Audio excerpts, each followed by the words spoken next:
Hello guys, तो कैसे हैं आप सभी। आज हम स्टार्ट करेंगे BA exam note political science subject option 1 का पार्ट नंबर सेकंड में आपको दिखा भी देती हूँ। पॉलिटिकल साइंस सब्जेक्ट का ये हमारा पार्ट बी क्या है, नागरिकता यानी सिटीजनशिप। इसका सबसे इम्पोर्टेंट क्वेश्चन है गाइस, हर बार यूनिवर्सिटियों के द्वारा ये पेपर में दिया जाता है। तो चलिए हम अपने क्वेश्चन को स्टार्ट करते हैं, जो आपके बीए की प्रिपरेशन के लिए बहुत ही इम्पोर्टेंट है for private student BA first year political science subject. चलिए हम स्टार्ट करते हैं।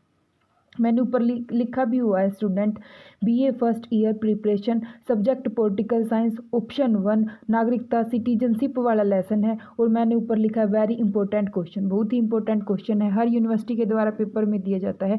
आशा है कि आप इसको ध्यान से पढ़ के जाएंगे।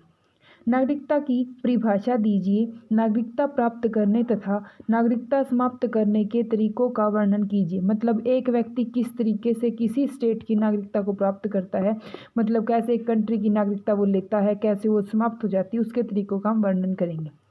Define citizenship, discuss various method as to have citizenship is acquired and lost. किस प्रकार से एक सिटीजनशिप को अचीव किया जाता है, किस कारण से वह लॉस्ट हो जाती है। तो चलिए हम इसको स्टार्ट करते हैं। सबसे पहले करते हैं गाइस डेफिनेशन यानी कि परिभाषा। नागरिकता से हमारा अभिप्राय उस प्रकार की नागरिकता से है जो व्यक्ति जन्म के बाद स्वतः प्राप्त नहीं करता है। मतलब व्यक्ति को जन्म के बाद ही नागरिकता नहीं मिलती है, बल्कि वह राज्य द्वारा प्रदान की जाती है। कोई प्रॉपर स्टेट उसको वो वाली नागरिकता देती है, सिटीजनशिप उसको देती है। यह नागरिकता उसी व्यक्ति को प्राप्त होती है जो उस राज्य द्वारा बनाए गए कानूनों को मानता है जिसकी नागरिकता वह प्राप्त करना चाहता है। मुख्य रूप से केवल उसी व्यक्ति को नागरिकता प्राप्त होती है जो उस नागरिकता को प्राप्त करता है ना, उसको तभी वो मिलेगी जब वह उस देश के द्वारा बनाए गए नियमों का पालन करेगा। अगर वो नियमों को तोड़ देता है, कानून का उल्लंघन करता है, तो उसका नागरिकता उसको मिल नहीं सकती है। चलिए गाइज, कुछ ऐसे साधन होते हैं, कुछ ऐसी चीज़ें होती हैं जिनके कारण एक व्यक्ति को किसी भी राज्य की नागरिकता मिलती है। वो नागरिकता कैसे एक व्यक्ति अचीव करता है वो हम देखते हैं। क्या है? लंबे समय के लिए निवास। यदि कोई व्यक्ति लंबे समय से विदेश में रह रहा है तो वह प्रार्थना पत्र देकर उसकी नागरिकता प्राप्त कर सकता है। अलग अलग देशों में निवास की अवधि भी अलग अलग होती है। अमेरिका, भारत, जापान, ब्रिटेन तथा हंगरी में निवास की अवधि 5 वर्ष निर्धारित की गई है। गाइस, इसका मतलब ये है कि अगर कोई व्यक्ति 5 साल तक भारत में, अमेरिका में, जापान में, ब्रिटेन में और हंगरी में 5 सालों तक लगातार रह जाता है ना, तो उसको बस एक प्रार्थना पत्र देना होता है, एक लेटर देना होता है, जिसके थ्रू वो उस देश की नागरिकता को अचीव कर सकता है जिस देश में वह अब रहने लग रहा है। अब नेक्स्ट पॉइंट क्या है, चलिए गाइस हम अपने नेक्स्ट पॉइंट को देखते हैं। नेक्स्ट पॉइंट क्या है? विवाह। विवाह से भी किसी देश की नागरिकता को प्राप्त किया जाता है। व्यक्ति को विवाह के आधार पर भी किसी राज्य की नागरिकता प्राप्त होती है। यदि कोई स्त्री किसी दूसरे देश के नागरिक से शादी कर लेती है तो उसे अपने पति के देश की नागरिकता प्राप्त हो जाती है।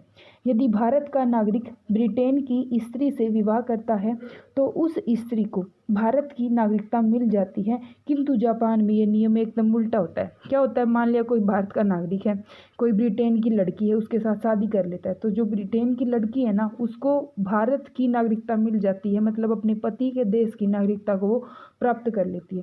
तो विवाह भी एक ऐसा इंपॉर्टेंट पॉइंट है जो किसी भी व्यक्ति को किसी भी कंट्री की जो सिटीजनशिप है उसको अचीव करने में हेल्प करता है काफ़ी हद तक। थर्ड पॉइंट क्या है गाइस? थर्ड पॉइंट है संपत्ति खरीदना, मतलब प्रॉपर्टी की बाइंग करना। विश्व के कुछ देशों में यह व्यवस्था की गई है कि यदि कोई विदेशी किसी देश में संपत्ति खरीद लेता है तो उसे उस देश की नागरिकता प्राप्त हो जाती है। जैसे पेरू, ब्राज़ील तथा मैक्सिको में यह व्यवस्था लागू की गई है। मतलब पेरू में और ब्राज़ील और मैक्सिको, ये 3 देश ऐसे हैं मुख्य रूप से, अगर इन देशों का कोई भी नागरिक, मतलब इन देशों में कोई भी प्रॉपर्टी को खरीद लेता है ना, तो वो तभी उस देश की नागरिकता को प्राप्त कर लेता है जब कोई प्रॉपर्टी वहाँ पे वो बाई कर लेता है। ठीक है गाइस। अब फोर्थ पॉइंट क्या है? सरकारी नौकरी, मतलब गवर्नमेंट जॉब। कई देशों में यह व्यवस्था की गई है कि अगर कोई व्यक्ति सरकारी सेवा में भर्ती हो जाता है तो उसे उस देश की नागरिकता प्राप्त हो जाती है। किस देश की? जिस देश में वह गवर्नमेंट जॉब पे लग जाता है, तो तभी वह उस देश की नागरिकता को प्राप्त कर लेता है। तो चलिए गाइस, फिफ्थ पॉइंट क्या है? गोद लेना। जब एक देश का नागरिक दूसरे देश के बच्चे को गोद ले लेता है, मान लिया कोई व्यक्ति है, भारत का कोई व्यक्ति है, ब्रिटेन के बच्चे को गोद ले लेता है, तो गोद लिए जाने वाले बच्चे को, तो मतलब जो गोद लिया गया ब्रिटेन का बच्चा है ना, उसको भारत के अपने जो धर्मपिता है उसके देश की नागरिकता मिल जाती है। मतलब ब्रिटेन के लड़के को फिर भारत की नागरिकता अपने आप मिल जाती है। कैसे?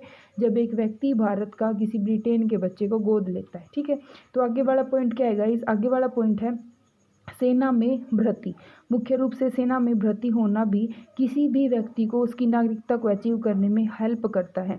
व्यक्ति द्वारा किसी सेना देश में भर्ती होने पर उस देश के नागरिकों को नागरिकता प्राप्त हो जाती है। सेना में भर्ती होने के लिए भी वह उस देश के प्रति निष्ठावान होना चाहिए। मतलब व्यक्ति का उस देश के प्रति वफादार होना चाहिए, ऑनेस्ट होना चाहिए, पंक्चुअल होना चाहिए। किस देश के प्रति? जिस देश की सेना में वह भर्ती हुआ है, और वह उस देश के प्रति पक्का निष्ठावान हो, ईमानदार हो। चलिए गाइज, अब हम नेक्स्ट पॉइंट को करते हैं। तो नेक्स्ट पॉइंट हमारा क्या है? विद्वानों को। कुछ देशों में क्या होता है गाइज, कई बार विद्वानों को ना छूट दे दी जाती है किसी देश की भी नागरिकता प्राप्त करने में। तो चलिए हम इसको एक्सप्लेन करते हैं कैसे एक विद्वान किसी भी देश की नागरिकता को अचीव करता है। कई देशों में विदेशी विद्वानों को अपना नागरिक बनाने का प्रावधान है। मतलब विदेशी जो नागरिक होते हैं ना, उनको अपने मतलब प्रावधान है कि उसको नागरिक बना दिया जाए, विदेशी विद्वानों को।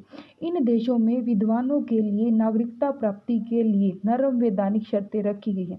नरम मतलब सॉफ्ट, कुछ काफ़ी हद तक लिमिट में ही कुछ शर्तें हैं, कुछ कंडीशन है, जिनको जो फॉलो करता है ना कोई विद्वान, तो उस देश की वो नागरिकता को अचीव कर लेता है, सिटीजनशिप को वो ले लेता है।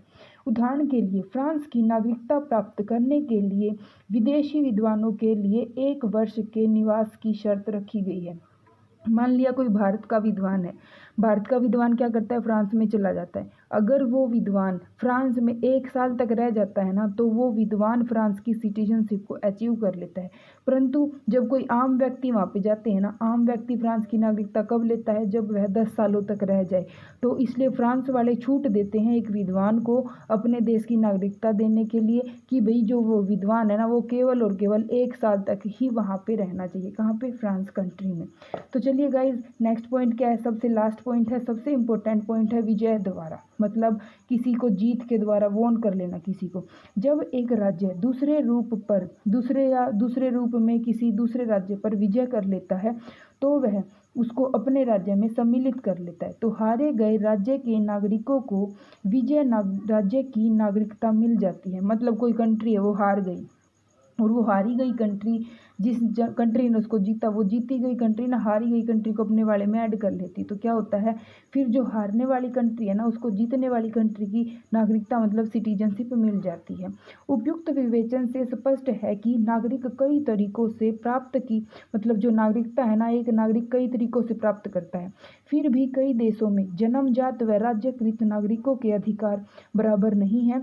उदाहरण के लिए अमेरिका में राष्ट्रपति पद का चुनाव केवल अमेरिका का जन्मजात नागरिक ही कर सकता है।